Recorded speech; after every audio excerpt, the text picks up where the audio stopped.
Otot Anda sering kram ketika berolahraga dan beraktivitas? Tonton video ini ya. What is going on semua, and welcome back to Indo Physio. Di video ini, gue akan membahas sebuah fenomena yang dinamakan kram otot, yang biasanya terjadi ketika Anda berolahraga atau beraktivitas fisik ya. Pertama-tama, gue akan ngebahas apa sih sebenarnya kram itu, apa yang terjadi. Kedua, mengapa kram bisa terjadi. Dan ketiga, yang paling penting adalah bagaimana cara mencegah dan mengatasi kram ya. Sebelum nonton video ini, jangan lupa subscribe ya guys, karena dengan subscribing, kalian mengambil satu langkah ke depan terhadap kesehatan dan fitness journey kalian. So, please subscribe and I really appreciate it. Oke, pertanyaan pertama, sebenarnya kram itu apa sih? Kok bisa ketika kram itu sampai nggak bisa jalan, sampai sakit banget dan nggak bisa gerak? Jadi, yang mesti kalian tahu adalah kram otot itu bukanlah sesuatu yang berbahaya. Nggak ada damage, nggak ada luka, nggak ada cedera. Tapi yang terjadi adalah otot Anda berkontraksi sangat-sangat kuat tanpa Anda suruh dan tanpa Anda aktivasi. Jadi kalau biasa, kalau kita gerakin otot itu kan mesti kita suruh ya. Kayak misalnya, gue mau gerakin otot bicep gue, ya gue mau gerakin elbow gue kayak gini, biar otot bicep gue aktif. Tapi yang terjadi ketika kram adalah otot Anda nggak disuruh aktif, tapi aktif sendiri dan nggak ada yang kontrol, jadi aktifnya kenceng banget dan menyebabkan rasa sakit ya. Jadi ketika kram, yang pertama Anda mesti tahu adalah nggak perlu khawatir karena ini nggak bahaya, hanya kontraksi otot. Dan biasanya kontraksi otot ini terjadi di otot-otot betis atau paha ya. Sekarang, kenapa kram itu bisa terjadi? Pada zaman dulu kita berpikir bahwa kram itu disebabkan kurang air, kurang minum, kurang elektrolit.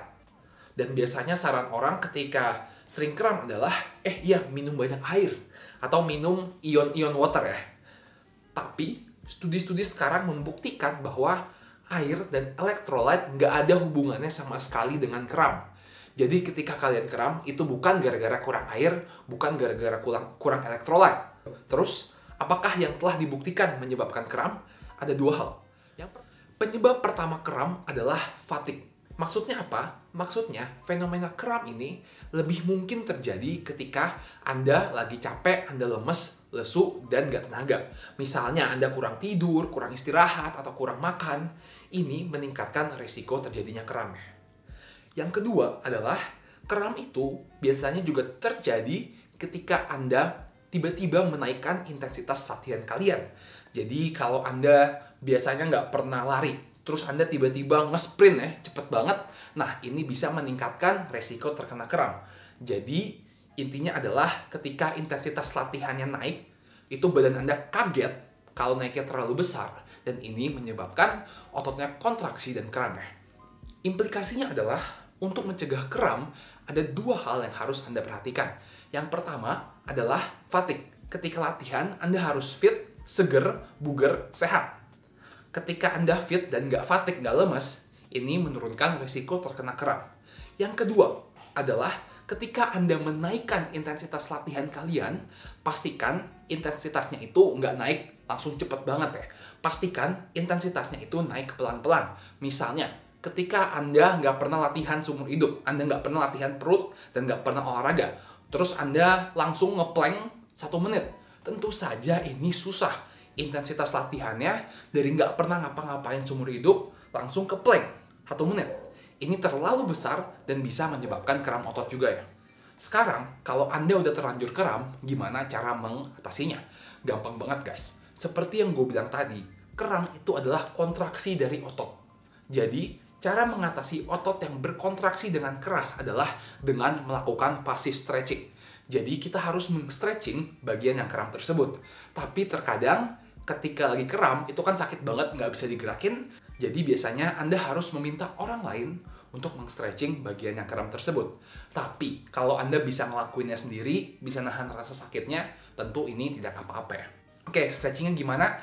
Paling sering adalah otot betis. Jadi stretchingnya dengan seperti di gambar ini ya. Berikut merupakan cara meng-stretching otot betis ketika kalian kram. Jadi yang ingin kalian lakukan adalah secara pasif menggerakkan telapak kaki kalian ke arah belakang atau ke arah kalian ya. Bisa dengan elastic band, bisa dengan anduk, atau bisa minta tolong teman kalian. Dan kalian mau tahan stretching ini setidaknya 3-5 menit atau sampai gejala kramnya hilang ya. Betis. Atau kalau misalnya keramnya di otot paha bagian depan, cara stretchingnya adalah seperti ini. Ketika keramnya di otot paha bagian depan, yang harus kalian lakukan adalah mencoba menekuk lutut Anda sejauh mungkin sehingga kalian merasa tertarik di paha depan ya. Jadi gue paling demen ngelakuin ini di posisi miring, kaki yang kram di atas, dan kemudian kalian berusaha untuk nekuk lututnya. Jadi bisa dorong pakai tangan, dorong pakai anduk, atau bisa minta bantuan teman kalian ya untuk nekuk lutut kalian sampai berasa ketarik dan kalian ingin tahan setidaknya 3-5 menit ya. Jadi tergantung bagian yang kram, tentunya cara stretchingnya juga beda-beda ya.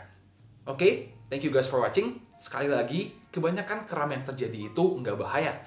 Yang Anda harus lakukan adalah pastikan Anda tidak fatigue, Anda seger, dan juga pastikan intensitas latihan Anda tidak naik terlalu jauh ya. Ketika Anda mengatur dua hal itu, gue jamin resiko kalian terkena kram itu bakal berkurang. Oke, thank you guys for watching sekali lagi. Don't forget to like, comment, and subscribe, and I'll see you all in the next video. Peace!